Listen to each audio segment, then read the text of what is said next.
सबको जय मसीह की। इस समय में हम एजरा और नेहमिया का पुस्तक देखेंगे। अ, इससे पहले मैं एक शेयर कर रही हूँ, स्क्रीन शेयर कर रही हूँ। అమ్మా కనిపిస్తుంది కదా? కనిపిస్తుంది అక్క. ఓకే। हाँ। ओके। एजरा नेहमिया पुस्तक में जाने से पहले हम एक विषय देखेंगे कि ये एजरा नेहमिया कब हुआ है और कब लिखा गया है। अगर हम देखने से, बैकग्राउंड देखने से हमको समझ में आएगा क्यों लिखे हैं, कैसे लिखे हैं करके। तो यहाँ हमने जैसे पूरा ओल्ड टेस्टमेंट का सर्वे जब किया था, उसमें हमने देखा है कि यहूदा लोग बबलोन में निर्वासन चले गए थे और इज़राइल लोग अशूरी में निर्वासन चले गए थे। मगर इज़राइल लोगों का बाद में हम कभी भी उनके बारे में नहीं देखते हैं। मगर यहूदा जो बाबिलोन निर्वासन में चले गए थे, हमने लास्ट पुस्तक जो देखा है एहेजकेल पुस्तक, वो टाइम पे वो पहले दफे में जब वो सब लोग लेके गए थे नेबुकदनेस्सर ने, जब लिखा गया था एहेजकेल का पुस्तक। तो क्या हुआ, एहेजकेल को परमेश्वर और भी दिखाते हैं कि सिर्फ तुमको ही नहीं निर्वासन, बट मगर वहां का मंदिर भी तोड़ देंगे वो लोग, और सारे लोगों को वो मार के यहाँ लेके आ जाएंगे, कोई भी वहां नहीं रहेगा करके, ऐसे करके उन्होंने बोला था। तो वो ही बात एहेजकेल को बोलने के बाद परमेश्वर नेक्स्ट यहोयाकीम पे टाइम पे और थोड़े लोग और सिदकिय्याह के टाइम पे पूरे सारे लोग यरूशलेम से निर्वासन आ जाते हैं बबीलोन पर। तो यहाँ अगर हम देखेंगे तो वो निर्वासन आने के बाद, दानियेल का पुस्तक और एहेजकेल का पुस्तक ये सब होने के बाद, परमेश्वर एक्चुअली इनको क्या बोलता है, दानियेल के पुस्तक में हमने देखा था कि 70 साल मतलब 70 ईयर्स वो निर्वासन में रहेंगे, उसके बाद फिर से वो उनको परमेश्वर दया दिखाएंगे करके वो भविष्यवाणी बोला गया था। तो यहाँ हम देखने से एजरा का पुस्तक जो है, यहाँ आपको दिखाई दे रहा है यहूदा का बबीलोन निर्वासन, दानियेल और एहेजकेल का पुस्तक हो गया। मतलब निर्वासन में यहूदा लोग कितने साल थे, 70 ईयर्स।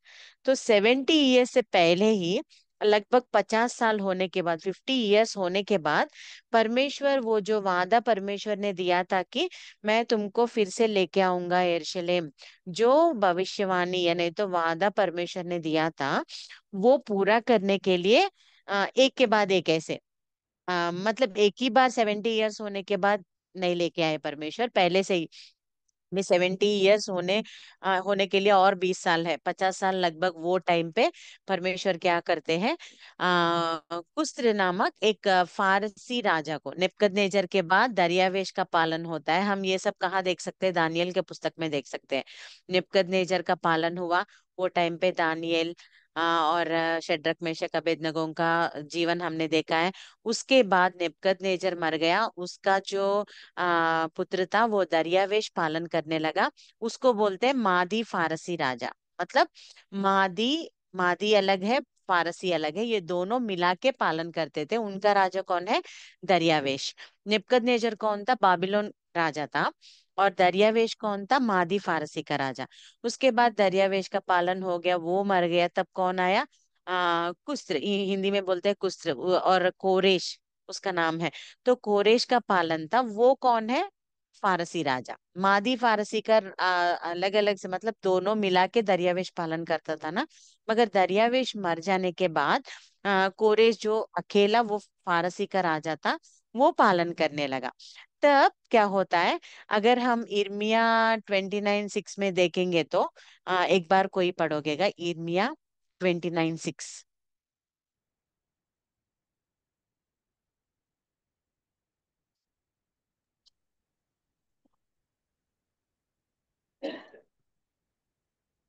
इर्मिया 29:6 आपको. हाँ माँ। विवाह करके बेटे बेटियां जन्माओ और अपने बेटों के लिए स्त्रियां ब्याह लो, और अपनी बेटियां पुरुषों को ब्याह दो, कि वे भी बेटी बेटियां जन्माए और वहां घटो नहीं, वरन बढ़ते जाओ. 7 भी पढ़ो माँ। परंतु जिस नगर में मैंने तुमको बंदी करा के भेज दिया है, उसकी कुशल का यत्न किया करो और उसके हित के लिए यहोवा से प्रार्थना किया करो, क्योंकि उसके कुशल से तुम भी कुशल के साथ रहोगे। हाँ, एक्चुअली ये भविष्यवाणी जो है, क्या बोलते हैं, बहुत दिन पहले, मतलब ये लोग निर्वासन होने से पहले परमेश्वर बोल रहे थे कि वहां जाने के बाद, बंदी होने के बाद तुम अपने देश के लिए याद रखो करके। और ये सब बोलते हुए एक्चुअली यहाँ कुस्र नामक, कोरेश नामक एक राजा आएगा करके भी हमको देते हैं। मैं वो आपको रेफरेंस भेजूंगी। तो उसमें ऑलरेडी इर्मिया का कब हो रहा है, बहुत साल पहले ही, मतलब ये लोग अभी तक निर्वासन में भी नहीं गए थे, उससे पहले ही परमेश्वर ने भविष्यवाणी बोला था कि मैं तुमको निर्वासन भेजूंगा, और बाद में कोरेश नामक एक राजा पालन करेगा, वो तुम सारे लोगों को चेतावनी देगा कि जाके तुम्हारा मंदिर बना लो और तुम्हारे देश में फिर से चले जाओ करके बोलेगा करके। मतलब बहुत साल पहले ही परमेश्वर ने उसका नाम भी बोला था। वो और वो ऐसे आके मंदिर निर्माण करने के लिए तुमको बेचेगा निर्वासन से करके भी परमेश्वर ने एक भविष्यवाणी बोल दिया था। तो अभी दरियावेश के बाद पालन कौन कर रहे? कोरेश आया, राजा बन गया, और वो फारसी का राजा था। और वो क्या किया, एक बार सारे लोगों को एक लेटर लिख के, जो कोई निर्वासन में थे यहूदा के लोग, कहाँ, बाबिलोन में, तो वहां के सारे फारसी देश में कोई थे, कौन थे, उन लोगों को क्या किया पता है? उनको बोला था कि आओ, जो कोई यहूदा के लोग यहाँ हो हमारे राज्य में, वो जाके तुम्हारे मंदिर बना सकते हो। और जाके उसके लिए, वो मंदिर निर्माण के लिए मैं सारे आपको रेडी करके दूंगा, मतलब जो कुछ मटेरियल उसके लिए चाहिए, और कितना कच्चा चाहिए, क्या क्या चाहिए उसके अंदर, वो सब मैं तुमको रेडी रख के दूंगा करके कोरेश चेतावनी देता है। तो ये लोग क्या करते हैं, जब कोरेश का चेतावनी लेते हैं ना, एज्रा 1 और 1-2 वचन एक बार पढ़ोगे क्या? एज्रा पुस्तक, पहला अध्याय, 1-2 वचन।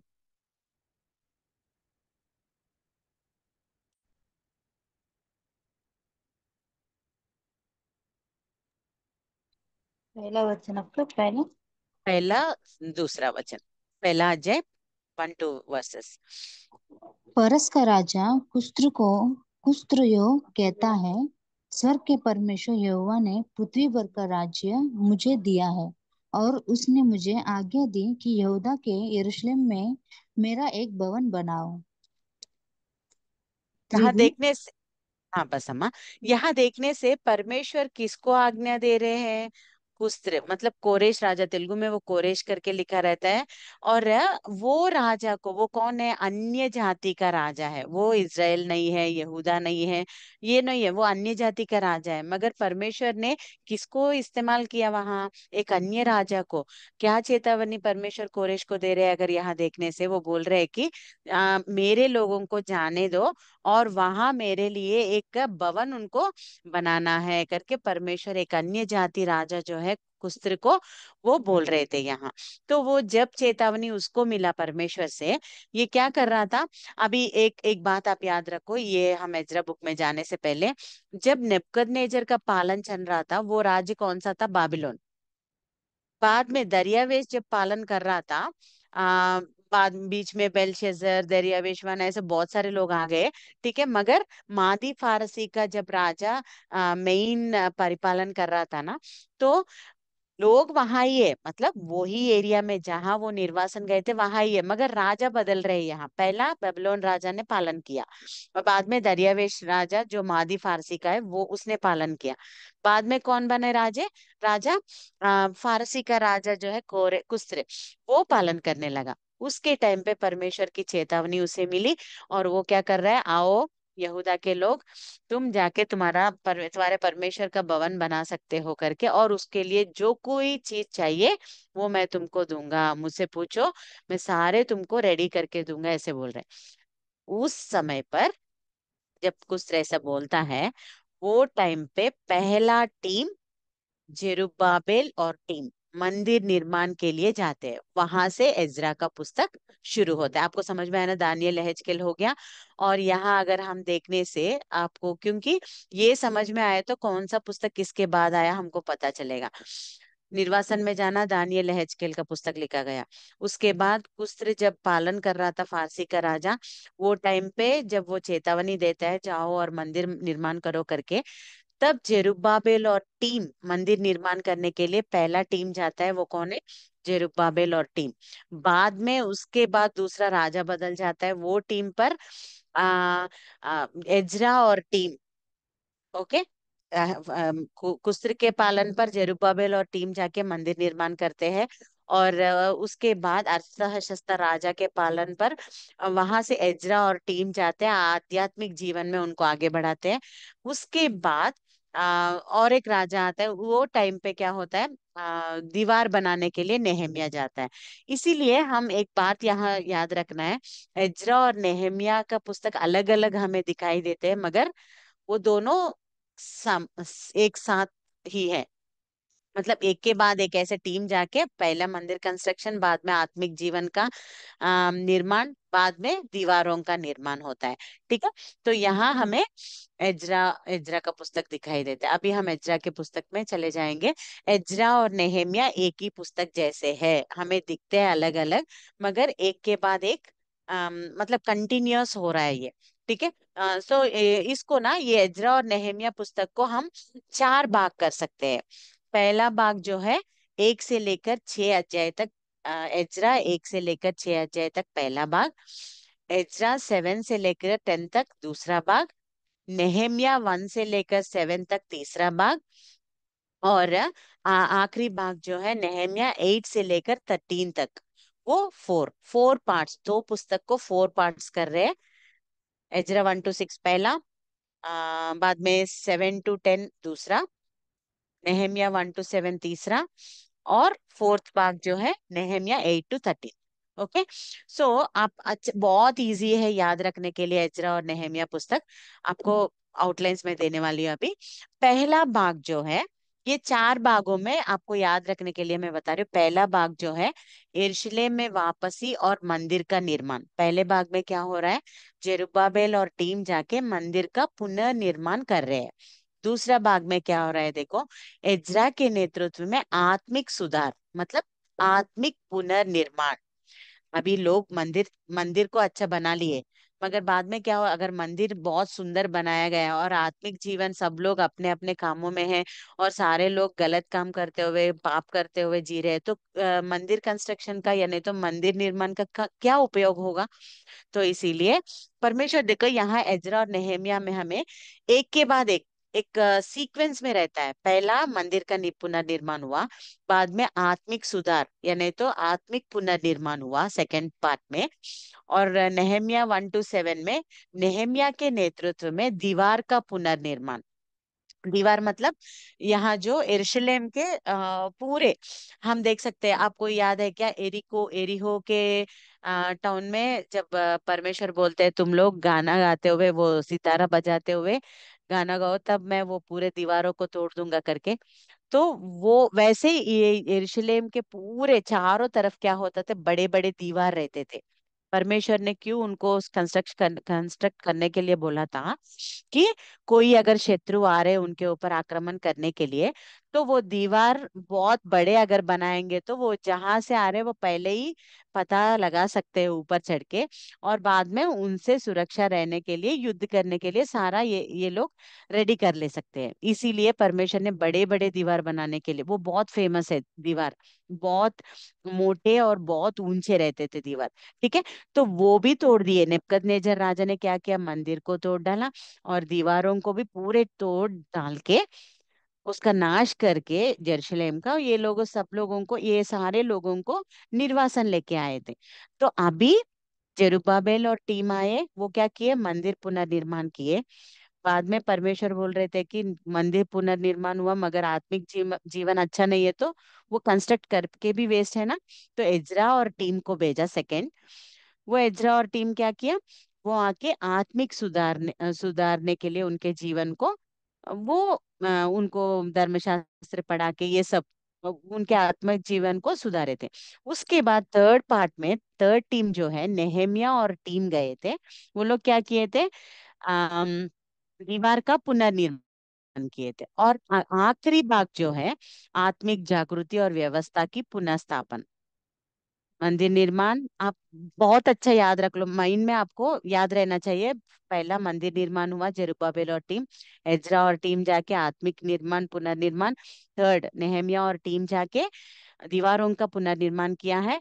और नेहेमिया के बाद फिर से एजरा आता है। एजरा आके क्या करता है, आत्मिक जागृति फिर से वो पूरा लाभ पढ़ा के सुनाता है और व्यवस्था का पुनर्स्थापन। अभी तक जो व्यवस्था दिया गया है उनको, लेवियों का, याजकों का, यानी तो कौन किसे शादी करना है, क्या करना है, वो सब जो किया था ना, वो फिर से वाचा का नवीकरण मतलब पुनर्स्थापन कर रहे हैं। तो ये चार भाग आपको याद रहना है। मंदिर, आत्मिक जीवन, दीवार, व्यवस्था का पुनर्स्थापन। ओके। तो पहले पार्ट में आ जाएंगे, यरूशलेम में वापस आना। मैंने बोला था ना, कुछ क्या बोलता है, परमेश्वर ने मुझे चेतावनी दिया है कि तुम जाके तुम्हारे मंदिर को कंस्ट्रक्ट कर सकते हो करके।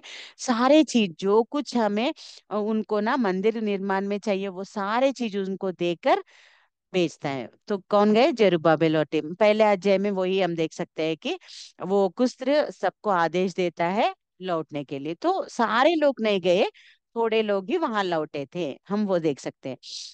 और कौन कौन गए थे जेरुब्बाबेल के साथ, कौन से वंश वाले, यानी तो उनके नाम पूरे पहले अध्याय में और दूसरे अध्याय में हम देख सकते हैं, लौटने वालों की सूची, मतलब नाम भी दिए गए कौन कौन जेरुब्बाबेल के साथ गए हैं करके।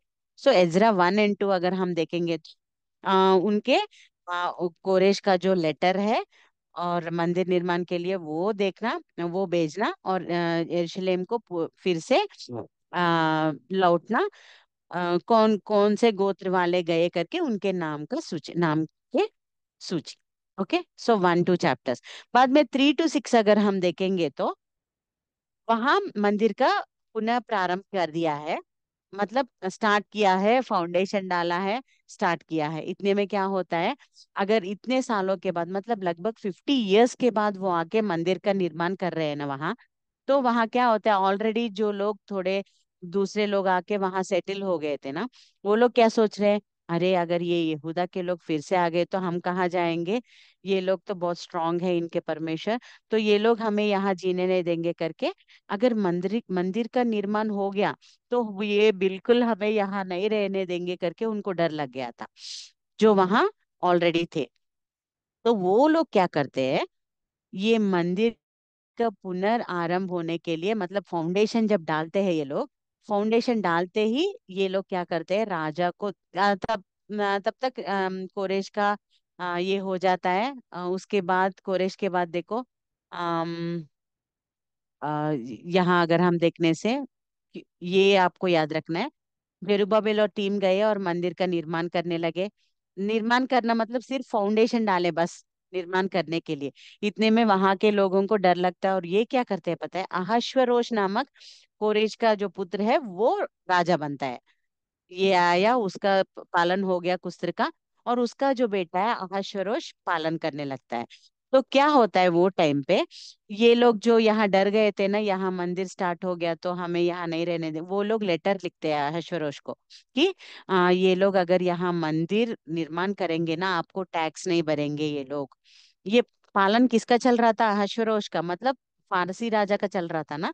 सारे लोग, मतलब वहां के पूरे आसपास के सब राज्य लोगों को, इनको क्या करना है, टैक्स भरना है। किसको, अहश्वेरोश राजा को, फारसी राजा को। मगर ये लोग क्या बोलते हैं पता है, वो शत्रु लोग इनको लेटर लिख के बोलते हैं, अगर ये लोग मंदिर कंस्ट्रक्ट कर दिए तो इनका राज इनको आ जाएगा, तब ये लोग ना तुम्हें टैक्स बिल्कुल नहीं भरेंगे राजा, आप याद रख लो, इनको रोक दो करके जब बोलते हैं, तो वो क्या करता है, अर्थहशस्ता उसके उनको लेटर जाता है। बाद में इनका जो बेटा अर्थहशस्ता रहता है ना, उससे इनको लेटर आता है कि मंदिर कंस्ट्रक्शन रोक दो, तुम्हें आगे नहीं जाना है अभी, प्रारंभ करने के लिए मैं अलाउ नहीं करूंगा, मतलब फाउंडेशन डाले बस, रोक दिए वो राजा ने। इन्होंने लेटर लिखा है, और वो वहां से अर्थशास्त्र राजा ने क्या किया, इनको लेटर लिखा है कि तुम मंदिर निर्माण रोक दो करके। हो गया ना। इस समय में, मतलब ये जब मंदिर निर्माण रुक गया था ना, ये 3 to 6 चैप्टर्स में ये सब हम देख सकते हैं। जब यहाँ रुक गया है, हग्गई और जकरिया, हमें बुक्स है ना, प्रॉफिटिक बुक्स, हग्गई और जकरिया, ये लोग, हग्गई में इसीलिए हम देखते हैं, क्या आप लोग फाउंडेशन, अभी फाउंडेशन डालने के बाद वो रोक दिया है ना, ये लोग सब ना, किसी को कुछ भी नहीं, ऐसा चिंता भी नहीं है कि अरे मंदिर रुक गया करके, आराम से सब लोग जीने लगे, और अपने आप काम, अपने घर बनाने लगे, अपने अपने कामों में आ, ये हो गए थे। मतलब जिस चीज के लिए वो वहां आए थे भूल गए वो लोग। क्यों आए थे ये लोग, सब मंदिर निर्माण के लिए आए थे। मगर शत्रु ने उनका मंदिर निर्माण रोक दिया है। उनको थोड़ा भी चिंता नहीं है कि अरे हमारा मंदिर रुक गया है, अभी हमें प्रार्थना करना है या नहीं तो क्या है, सोचना है, कुछ भी नहीं है। सारे लोग अपने अपने घर बनाने में और अपने अपने फसल देखने में सब बिजी बिजी हो गए अपने पर्सनल लाइफ में। इसीलिए हग्गई पुस्तक में, अगर बाद में हम जब प्रॉफिटिक बुक्स देखेंगे ना, हग्गई पुस्तक में यही लिखा रहता है, किसी को भी थोड़ा भी चिंता नहीं है कि मेरा मंदिर रुक गया करके, अपने अपने कामों में सब लोग लगे हो, ऐसे करके परमेश्वर उनको फिर से भविष्यवाणी देते हैं हग्गई से।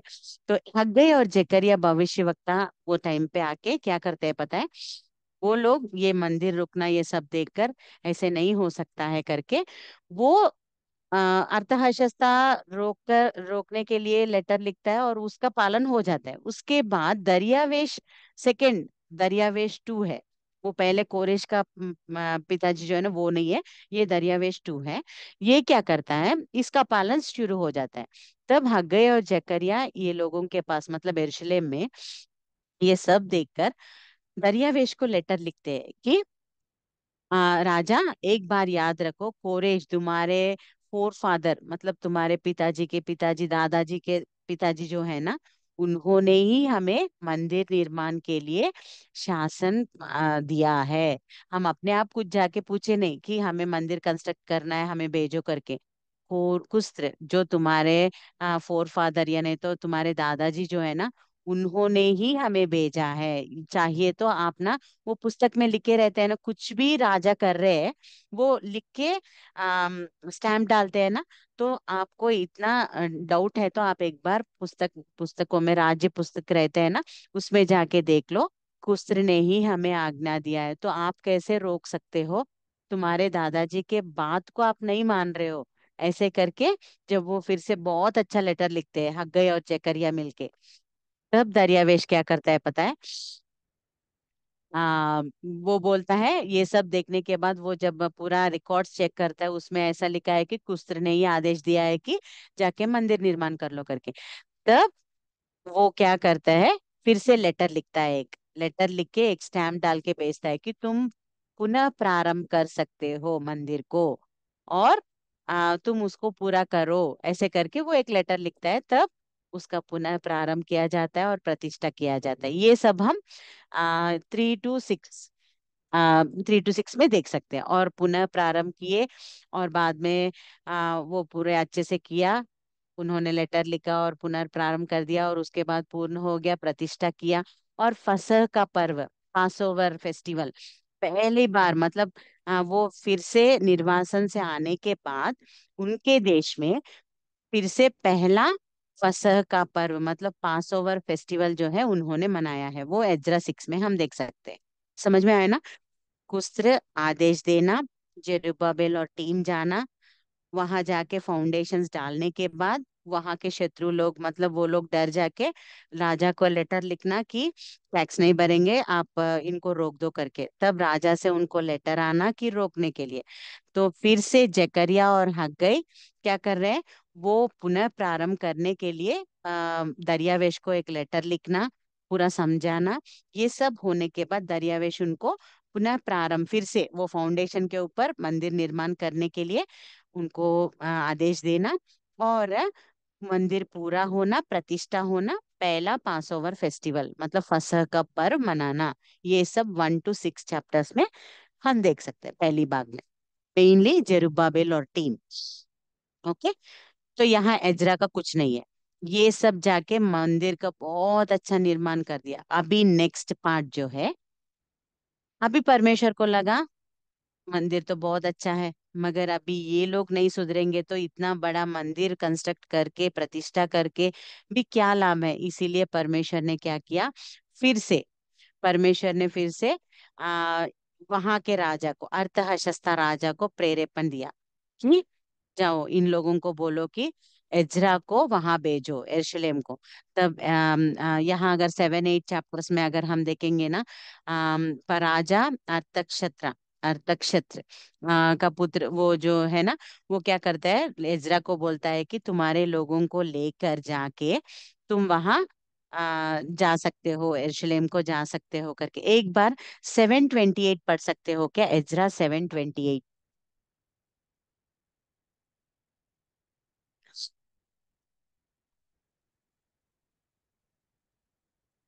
एजरा 7:28।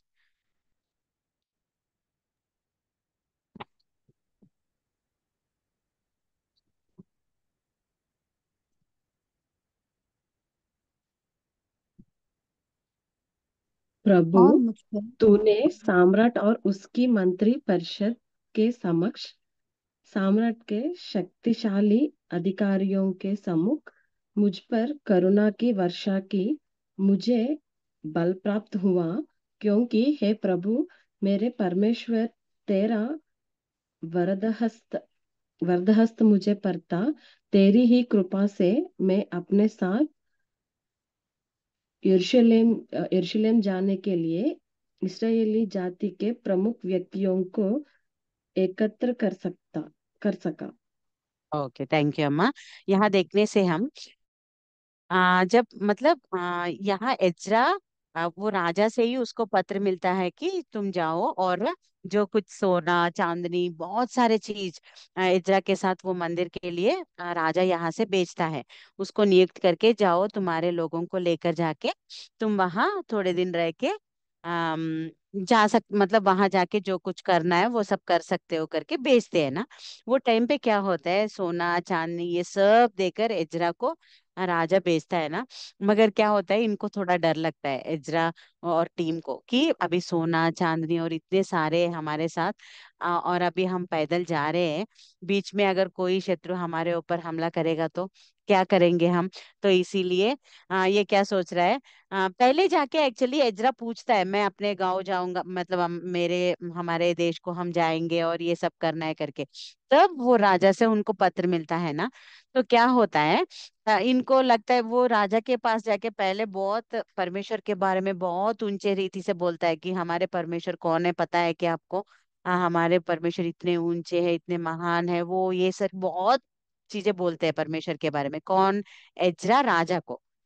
तो बाद में राजा मानकर, क्योंकि परमेश्वर के ऊपर उनको भी डर लगता है, टीके भाई मानकर वो क्या करता है, जाओ तुम्हारे लोगों को लेके जाओ और मैं भी सोना चांदनी ये सब तुमको भेजूंगा मंदिर के लिए, जाओ करके भेजता है ना। तब इनको याद आता है अभी सोना चांदनी इतने सारे हमारे साथ है, मगर हमारे साथ कौन नहीं है, हमारे साथ कोई सेना नहीं है। अगर बीच में कोई हमारे ऊपर हमला करेगा तो क्या होगा हमारा, हमारे पास कोई सैनिक नहीं है। ऐसे करके वो डर कर वो क्या सोचता है, राजा को पूछने के लिए वो बहुत शर्मिंदा होता है। राजा को पूछेगा तो राजा हमें थोड़े से लोग सैनिक लोग जो युद्ध वीर है वो लोग अगर हमें चाहिए बोलने से तुरंत राजा उनको अपॉइंट कर देता है उनके साथ जाने के लिए यरूशलेम को। मगर इसको बहुत शर्मिंदा लग रहा है, क्यों, क्योंकि वो पहले 7th चैप्टर 1 to 10 में अगर जाने से हम देखने से वहां पूरा एजरा अपने परमेश्वर के बारे में कितना ऊंचा ऊंचा बोलता है ना, कि हमारे परमेश्वर हमको कितना बचाते हैं, आपको पता है वो महान है, उनको कुछ भी असंभव नहीं है, वो ये करके बहुत बोल दिया है ना। अभी जाके इतने महान परमेश्वर के पुत्र होते हुए हमें थोड़ा सैनिक, छोटे सैनिकों को दो ना, ऐसे करके पूछने के लिए कितना शर्मिंदा होना है, सोचो। इतने महान परमेश्वर हमारे साथ है तो हम आराम से जा सकते हैं ना।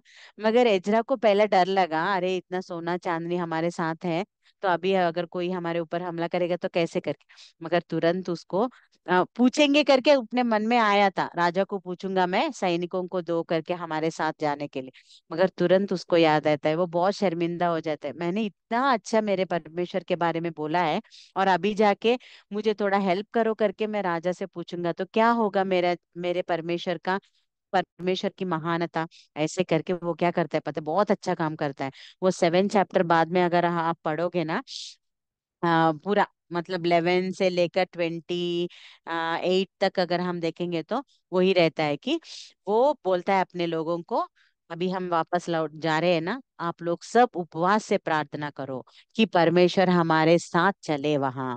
अभी हमें सैनिकों की जरूरत नहीं है, कुछ भी जरूरत नहीं है, हम प्रार्थना करेंगे, परमेश्वर हमारे साथ आएंगे तो हम आराम से यरूशलेम पहुंचेंगे, हमें कोई सैनिकों की जरूरत नहीं है। ऐसे करके जब बोलता है, सारे लोग उपवास रख के वहां प्रार्थना करते हैं, और उसके बाद परमेश्वर उनके साथ ही जाते हैं, और वो बाद में परमेश्वर की स्तुति भी करते हैं। ये सब हम 7 चैप्टर में देख सकते हैं। हाँ, और 8 चैप्टर में अगर हम देखने से, जो एजरा के साथ जो कौन कौन कौन आए हैं, उन लोगों के लिस्ट, मतलब कि कौन से वंश से कौन आए हैं, और ये सब उनका लिस्ट और उनका उपवास करना, ये सब हम एजरा 8 में देख सकते हैं। उसके बाद वहां गए ना, वहाँ वो अच्छे से पहुंच गए यरूशलेम में। वहां जाने के बाद एजरा तो बहुत आनंद से जा रहा था कि अरे हमारे देश में फिर से मंदिर का पुनर्निर्माण हो गया। अभी हम कब कब रीच होंगे वहां। नॉर्मली किसी को भी रहते ना, अगर इंडिया से कोई फॉरेन कंट्री गए और वो छुट्टियों में या नहीं तो बहुत साल के बाद आ रहे हैं, तो उनको कैसा लगता है, अभी मेरे इंडिया को देखना है, मेरा गांव कैसा है, अभी कितने सालों पहले मैं यहाँ चले गया था, बहुत एक्साइटेड रहते हैं ना आते ही। कैसा रहे, ऐसे ऐसे बहुत ऐसे सोचते हुए आते हैं। वैसा ही एजरा और उनके साथ जो टीम है वो भी बहुत सोचते हुए जा रहे हैं। आफ्टर अभी 50 ईयर्स, लगभग 50 ईयर्स में जेरुब्बाबेल जाके मंदिर कंस्ट्रक्ट किया है ना। ये कब होता है एजरा का, लगभग 60 ईयर्स में, मतलब 10 साल के बाद। जेरुब्बाबेल और टीम जाके मंदिर कंस्ट्रक्ट करने के बाद 10 साल के बाद एजरा जाता है। तो 60 ईयर्स हो गए ना ये लोग वहां से आके, ये बहुत सोचते हुए जाते हैं। मगर वहां जाने के बाद वो जब देखते हैं ना, एजरा 9 में अगर हम देखेंगे तो मिश्रित विवाहों की समस्या वहां देख सकते हैं। मतलब यहूदा के लोग जा गए थे ना, थोड़े लोग जेरुब्बाबेल के साथ, वो लोग क्या किए, वहां के जो वहां निवास कर रहे थे ना, उनसे शादी करके, परमेश्वर ने बोला तुम किसी अन्य लोगों से शादी नहीं करना है, परमेश्वर ने बोला है ना। मगर ये लोग जाके दूसरे लोगों से विवाह करके, ऐसे मिश्रित विवाह, इंटरकास्ट मैरिजेस, ये सब हो जाते हैं वहां। और बहुत मतलब परमेश्वर इंटरकास्ट विवाह, मतलब वो उनको क्यों नहीं बोला पता है, वो लोग पूजा करते थे, मूर्ति पूजा। तो अगर वो उन लोगों के साथ ये भी विवाह करेंगे तो वो भी मूर्ति पूजा करेंगे करके परमेश्वर इनको मना किए थे। हमने सलोमन के जीवन में वही देखा है ना, उनके पत्नियां जो मूर्ति पूजा करने वाले, वो अपने उनके मन को पूरा बिगड़ दिए थे, इसीलिए परमेश्वर नो बोलते।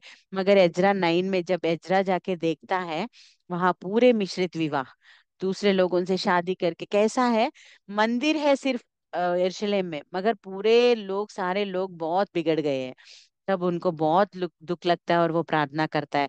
और 10वें अध्याय में अगर हम देखेंगे तो एजरा 10 सेकेंड भाग आखिरी में अगर हम देखेंगे तो प्रायश्चित प्रायश्चित करवाता है, सारे लोग इकट्ठा हो जाओ यहाँ, और यहाँ आके प्रार्थना करो, प्रायश्चित करो कि परमेश्वर हमें क्षमा करो, ऐसे मिश्र विवाह हमने जो किया है, मिश्रित विवाह, उसके लिए हमें क्षमा करो करके प्रार्थना करवाता है। और वो लोग जो विवाह किए हैं ना दूसरे अन्य जाति लोगों से, उनको वहां से भेज देते हैं। और यहाँ देखेंगे तो 10th चैप्टर में ही अन्य जाति स्त्रियों से जो विवाह करे थे ना, उनके नाम भी वहां एक लिस्ट दिया गया था। वो सब वो पूरा प्रायश्चित करवा के, प्रार्थना करवा के, परमेश्वर से क्षमा मांगने के लिए लोगों को वो बुलाहट देता है। ये सब सेकंड पार्ट में होता है। पहले पार्ट याद रखो, जेरुब्बाबेल टीम आए कुछ के टाइम पे, फाउंडेशन डाले, मगर शत्रु ने रोक दिया। जकरिया और हग्गे क्या किए, दरियावेश को लेटर लिखे, फिर से पुनः प्रारंभ किए, प्रतिष्ठा किए, और प्रतिष्ठा करने के बाद फसह का पहला पर्व वहां किया गया। दूसरे भाग में 10 साल के बाद मतलब 50 ईयर्स में वो हुआ, 60th ईयर में ये हो रहा है। तो एजरा जाके राजा को पूछना, राजा उनको परमिशन देना। एजरा बहुत सारे लोगों को लेकर यहाँ उपवास रख के, क्या क्या हुआ मैंने बोला है ना, वो यहाँ आना, यहाँ आने के बाद कितने एक्साइटमेंट में आए हैं, वहां आने के बाद वो इतना निरुत्साह हो गए थे कि वो लोग मिश्रित विवाह करके कितना परमेश्वर से दूर है ये सब देख के, उन लोगों को बुला के एक पास इकट्ठा करके प्रार्थना करवा के प्रायश्चित करवाता है। ये सब सेकंड पार्ट है। अभी थर्ड पार्ट में जो है नेहेमिया पहले अध्याय से लेकर 7th चैप्टर तक हम तीसरा पार्ट देख सकते हैं। ये वहां से एक, यहाँ पूरा मंदिर का हो गया, अच्छा है ना, मगर दीवार पूरे नीचे गिरे हुए हैं। और अभी दीवार नीचे है तो देखो शत्रु इजीली आके उनके ऊपर हमला कर सकता है ना। तो इसीलिए नेहेमिया कहाँ था, यहाँ अगर हम देखेंगे तो नेहेमिया एक गवर्नमेंट जॉब होल्डर था। ओके। तो वो यहाँ इसमें हम देख सकते हैं नेहेमिया, अगर यहाँ देखने से हम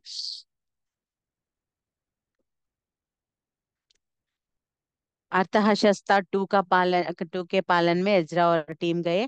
और बाद में क्या होता है, वो वही अर्थशास्त्र टू के टाइम पर ही नेहेमिया वहां उसके पास ना पानदायक, मतलब उसको राजा को द्राक्षरस देने वाला वो नौकरी ये करता है नेहेमिया, मतलब एक अच्छा गवर्नमेंट जॉब है, इसका गवर्नर जॉब है। तो वो क्या करता है, वो अच्छे से हर दिन जाके उनको द्राक्षरस देता है, और बहुत अच्छे से रहता है, मतलब हंसते हुए बहुत अच्छा रहता है। तो राजा को भी एक ये है कि ये बहुत अच्छा व्यक्ति है करके। तो एक दिन क्या होता है, सडनली नेहेमिया के पास उनके भाई, मतलब उनके रिलेटिव्स में से एक यरूशलेम से आते हैं।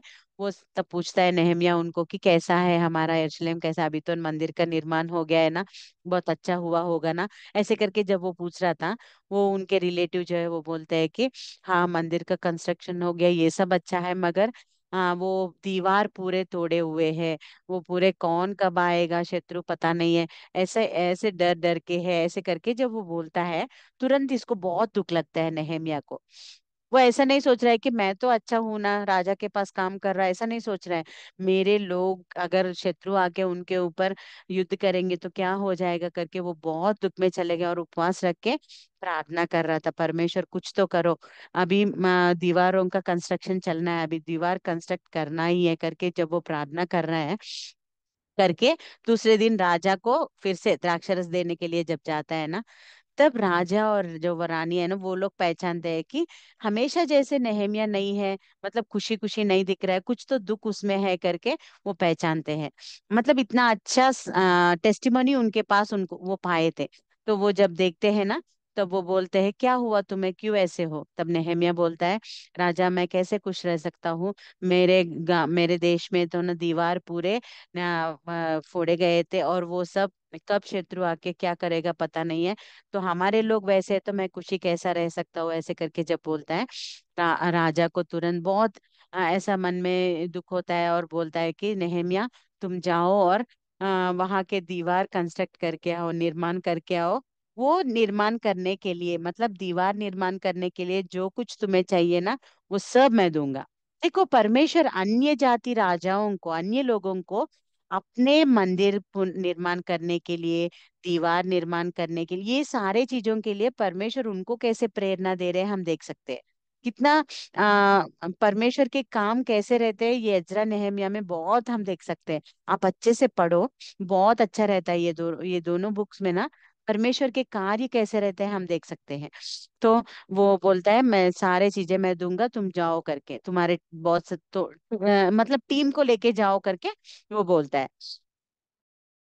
तब वो टीम को लेकर बबीलोन से पूरे इजरायली यरूशलेम लौटना, मतलब जो कोई पहले किसके साथ गए, जरुब्बाबिल के साथ थोड़े लोग गए, इजरा के साथ और थोड़े लोग गए, और जो पूरे हैं वो लोग सारे लोग जो कोई निर्वासन में थे, वो सारे यहूदी किसके साथ फिर से लौट के आ गए, नेहमिया के साथ।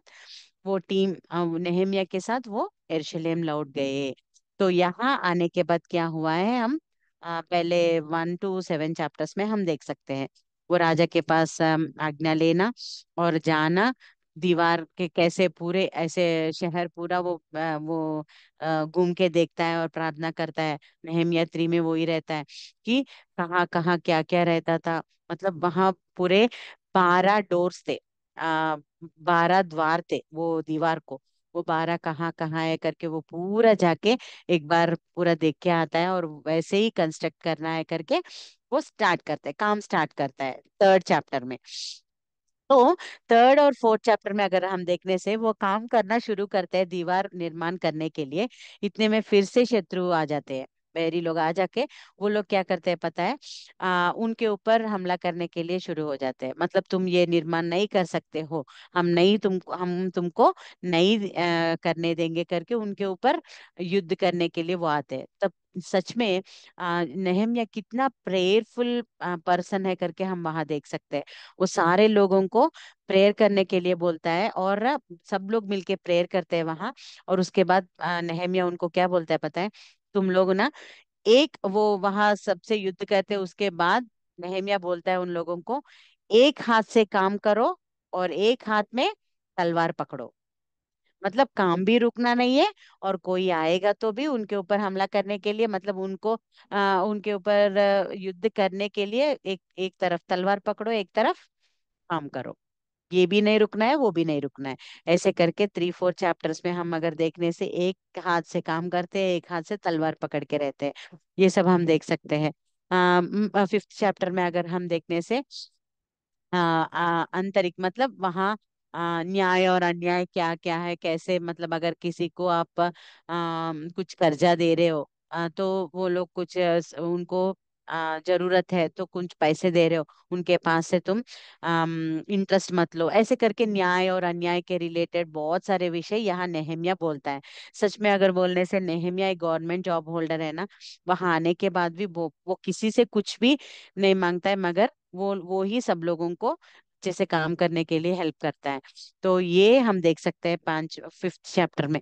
और 6th और 7th में अगर हम देखने से 6th में अभी पहले क्या, शारीरिक युद्ध, मतलब वो लोग आके इनके ऊपर युद्ध करने के लिए मारने के लिए आ रहे।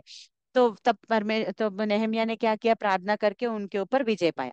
तो अभी ऐसे शारीरिक रीति में जाने से नहीं होगा करके ये लोग क्या कर रहे हैं पता है, शत्रु लोग नेहम्याह के ऊपर झूठे इल्जाम लगा रहे हैं। वो बोल रहे थे कि ये अपने स्वार्थ के लिए ये दीवार कंस्ट्रक्ट कर रहा है।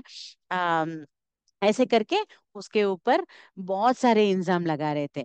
मगर फिर भी नेहेमिया कुछ थोड़ा भी अब जाके क्या मेरा स्वार्थ क्या है इसमें, मुझे क्या आएगा दीवार बनाने से, ऐसे करके उनके साथ युद्ध ने मतलब बोल रहा नहीं है उनके उनके सामने। ठीक है जाने दो, कुछ भी बोलने दो, मैं प्रार्थना कर रहा, और प्रार्थना करके वो। और एक बात पता है, वही टाइम पे 6th चैप्टर में अगर हम देखने से बहुत सारे झूठे भविष्य वक्ता उसके ऊपर, मतलब परमेश्वर ने इनको नहीं भेजा है नेहम्याह को, ये आके अपने स्वार्थ से ये सब कर रहा है, उसको कुछ तो फायदा है इससे, इसीलिए ये सब कर रहा है। ऐसे करके उसके मेंटल स्टेटस पर बहुत मतलब अभी देखो किसी को कुछ अभी देखो एग्जाम्पल अगर हम देखने से कुछ किसी को कुछ रोग आया है, मतलब कुछ हेल्थ अच्छा नहीं है। हेल्थ अच्छा नहीं है तो शारीरिक रीति से हम बहुत ये हो जाते हैं, प्रॉब्लम फेस करते हैं। उससे भी ज्यादा अगर ऐसा रोग मुझे है करके जब समझ में आता है मन में, और कितना शैतान क्या करता है, तुम अभी मरने वाले हो, या नहीं तो तुम इतने पाप कुछ किए होगे इसीलिए तुमको ये आया है। ऐसे करके मन मन से शैतान क्या करते हैं, मन के ऊपर मारता है। पहले शारीरिक रीति से नेहम्याह को मारे थे वो, मगर प्रार्थना से उनके ऊपर विजय पाए। अभी 6th चैप्टर में देखने से मन के ऊपर मार रहे हैं वो, कि ये किसी उसके फायदा से कर रहा है ये सब। ये सच में परमेश्वर से भेजा नहीं गया है। कौन बोल रहे हैं, भविष्यद्वक्ता बोल रहे हैं वहां, झूठे भविष्य जो पैसे देके उनसे बोलवा रहे हैं वो लोग शत्रु, कि बोलो कि ऐसे ये सब गलत कर रहा है नेहम्याह करके। फिर भी अरे मैं क्या कर रहा हूँ, मैं परमेश्वर का काम ही कर रहा हूँ ना, क्यों ऐसा हो रहा है, ऐसे करके वो दुख नहीं हुआ, प्रार्थना करके काम पूरा किया। तो ये सब हम 6th चैप्टर में देख सकते हैं। और उसके बाद 7th चैप्टर में जो कोई अभी नेहम्याह के साथ, पहले जरुब्बाबेल के साथ, एजरा के साथ और नेहम्याह के साथ पूरे सब लोग आ गए ना अभी यरूशलेम में। सो पूरे लौटने वालों के सब की गिनती और व्यवस्था की है, कौन कौन कहाँ रहना है और उनकी गिनती कितने लोग हैं, वो सब किया गया है। ये सब हम थर्ड पार्ट में देख सकते हैं। अभी आखिरी पार्ट में अगर हम देखेंगे 8 से लेकर 13 तक अगर हम देखेंगे तो ये सारा चीज हो गया, दीवार भी कंस्ट्रक्ट हो गया, कितने भी आ रहे प्रार्थना के साथ वो सारे चीजों को सामना कर रहे हैं। सच में नेहेमिया एक प्रेयर वॉरियर है। कितने भी शारीरिक रीति से हमला हुआ उसके ऊपर, आत्मिक रीति से हुआ, बहुत ज्यादा उनको भविष्य वक्ता मतलब दूसरे पास्टर्स ही इनको ऐसे झूठा है ये, कुछ तो स्वार्थ से करिए, ऐसे बहुत सारे विषय बोले, फिर भी काम कहीं भी नहीं रोका ये। बिल्कुल का उनके और बहुत सारे हम पढ़ेंगे तो बहुत सारे हैं, वो सब बोलने का टाइम नहीं है। मगर एक एक कैसे वो उनके ऊपर इल्जाम लगा रहे थे, वो बहुत एक एक बार तो लगता था अरे क्या हो जाएगा अभी नेहेमिया का परिस्थिति, ऐसा भी लग रहा था जब पढ़ रहे हैं हम। मगर फिर भी परमेश्वर के ऊपर वो आधारित था, वो प्रार्थना करता था और वो जो समस्या है उससे बाहर आता था, वैसे वो करता था। एक प्रेयर वॉरियर के रूप में हम देख सकते हैं नेहेमिया को। और उसके बाद ये सब अच्छा है, मगर फिर से क्या हुआ, ये लोग सब आत्मिक रीति से फिर से बिगड़ गए थे। तब फिर से परमेश्वर एजरा वहां से मतलब फिर से एजरा क्या करता है, अभी दीवार निर्माण हो गया, मंदिर निर्माण हो गया, अभी फिर से हम लोगों को इकट्ठा करना है करके सारे लोगों को 8 चैप्टर में अगर देखने से सारे लोगों को वो वहां इकट्ठा करके व्यवस्था का पूरा पढ़कर सुनाता है उन सारे लोगों को, मूसा ने क्या बोला, परमेश्वर ने मूसा के साथ क्या लिखवाया है, वो सब पढ़ के हम फिर से वो पर्व जो है, फेस्टिवल्स जो है वो सब करेंगे करके वो सब करते हैं। ये सब 8 चैप्टर में होता है। अगर हम 9th और 10th चैप्टर में देखेंगे ना, पश्चाताप करवा के प्रार्थना करवाता है सब लोगों से कि हमने जो पाप किए वो सब क्षमा करो करके पश्चाताप का प्रार्थना करेंगे करके सारे लोगों को वो बुलाहट देता है। और वाचा का नवीकरण और प्रतिबद्धता मतलब यहाँ देखने से वो लोग मिश्रित लोगों से विवाह करके अपने पूरा परमेश्वर ने जो कुछ उनको वाचा दिया था या नहीं तो धर्मशास्त्र दिया था ना सीनाई पर्वत के पास, वो पूरा उल्लंघन कर देते हैं। तो फिर से एजरा वहां खड़े रह के सबको बोलता है ऐसे दूसरे लोगों को विवाह नहीं करना है, परमेश्वर के सारे विषय में हम आज्ञा उल्लंघन नहीं करेंगे, ऐसे करके उनके मुंह से ही बोलवाता है। तब अच्छे से पूरा जब कुछ अच्छा होता है। और 11th चैप्टर में अगर हम देखने से कहाँ कौन कौन कहाँ रहना है वो सब भी वहाँ वो सबको बोलता है। उसके बाद अच्छे से याजकों और लेवियों का प्रतिष्ठा भी फिर से, अभी तो बहुत सालों से याजक और लेवी भी काम नहीं कर रहे थे ना, सब लोग निर्वासन में थे ना। फिर से एजरा वहाँ क्या करता है, याजकों को लेवियों को बुला के उनकी उनकी प्रतिष्ठा करके वो मंदिर में कौन कौन से याजक या नहीं तो लेवी कौन कौन से काम करना है उनको दिया जाता है। और ये सब हो जाता है, होने के बाद नेहेमिया क्या करता है, अभी बहुत साल हो गए ना, तो ये तो वहां जॉब कर रहा है ना, वहां पूरा करके आना है ना, इसको बीच में आ गया था ना। तो नेहेमिया बोलता है ठीक है, मैं फिर से एक बार राजा को मिल के आऊंगा, क्योंकि उनको धन्यवाद बोल के आऊंगा, इतना कुछ उन्होंने हमारे लिए किया है, हमको ये सारे चीज उन्होंने प्रोवाइड किया है करके मैं जाके आऊंगा, तुम सारे लोग अच्छे से रहो करके बोल के सिर्फ थोड़े दिन के लिए वो जाके आता है। जाके आने के अंदर क्या होता है पता है, वो मंदिर में फिर से बाहर के लोगों को लेके आकर रख देते हैं, मूर्ति को रख देते हैं और बहुत सारे गड़बड़ कर देते हैं ये लोग। सिर्फ थोड़े महीनों के लिए नेहमिया इन सारे लोगों को यहाँ रख के फिर से मैं राजा को मिलके आऊंगा करके ऐसे जब जाके रिटर्न होता है ना, उसके अंदर ये लोग फिर से बिगड़ जाते हैं पूरे। जो कुछ मंदिर में नहीं होना है वो सारे चीज वहां होते हैं, वो सब। ये टाइम पे यहाँ कौन है पता है, जब नेहेमिया नहीं था ना यहाँ, यहाँ यरूशलेम में कौन था पता है, ये सारे विषय हम कहाँ देखते हैं पता है, मलाकी ग्रंथ में। मलाकी नामक भविष्यद्वक्ता उनके वो टाइम पे वहां था। वो सारे चीज इसीलिए लिखता है कि याजकों को दशमांश नहीं दे रहे थे और परमेश्वर के मंदिर में कुछ भी नहीं है, वो सब सारे चीज मलाकी ग्रंथ में हम देख सकते हैं। वो नेहेमिया इनको छोड़ के जाके फिर से थोड़े महीनों में फिर से आने से पहले क्या क्या हुआ है वो सब हम मलाकी ग्रंथ में देख सकते हैं। ठीक है। तो ये इतने बिगड़ गए थे, वो फिर से आके नेहेमिया इन सारे लोगों को जो मंदिर में जो व्यर्थ जो चीजें हैं ना वो सारे बाहर फेंक कर, लोगों को भी बाहर भेज कर फिर से पूरा उनको अच्छे से ये करता है। ये सारे चीज हम एज्रा और नेहेमिया में देख सकते हैं।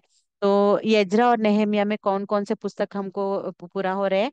एज्रा, नेहेमिया, जकरिया, मलाकी और जकरिया, सॉरी, हग्गई, जकरिया, मलाकी, पूरे 5 पुस्तक हमको दिखाई दे रहे हैं। और अगर हम देखने से अर्थहशस्ता राजा था ना, सॉरी, अहश्वेरोश राजा था ना, बीच में एक बार मैंने बोला है, वो एस्तेर का पति है। मतलब बीच में एस्तेर का भी पुस्तक इसके बीच में ही आता है, मगर वो अलग से हमें लिखवाया गया है। मगर वो राजा यहाँ भी, मतलब पूरे 6 पुस्तक हमको यहाँ कवर होते हैं। हिजरा, नेहम्या, हग्गई, जकरिया, मलाकी, एस्तेर, ये पूरे यही काल में होते हैं। ये कहाँ से हो रहा है? लगभग 50 साल से, निर्वासन के बाद 50 साल से लेकर 70 साल तक ये सारे चीज हो रहे हैं। ठीक है। सो 50 से लेकर 70 ईयर्स तक हम ये सब देख सकते हैं। जैसे परमेश्वर ने बोला था वैसे ही वो लोग 70 साल में पूरे सारे लोग लौट आ गए। 3 टीम्स में, Zerubbabel and team, Ezra and team, Nehemiah and team. ये दोनों पुस्तक में हम ये समझ सकते हैं कि परमेश्वर की वफादारी और प्रतिज्ञाओं की पूर्ति। जैसे परमेश्वर ने जब वो निर्वासन को जा रहे थे, उन्होंने उनको क्या बोला?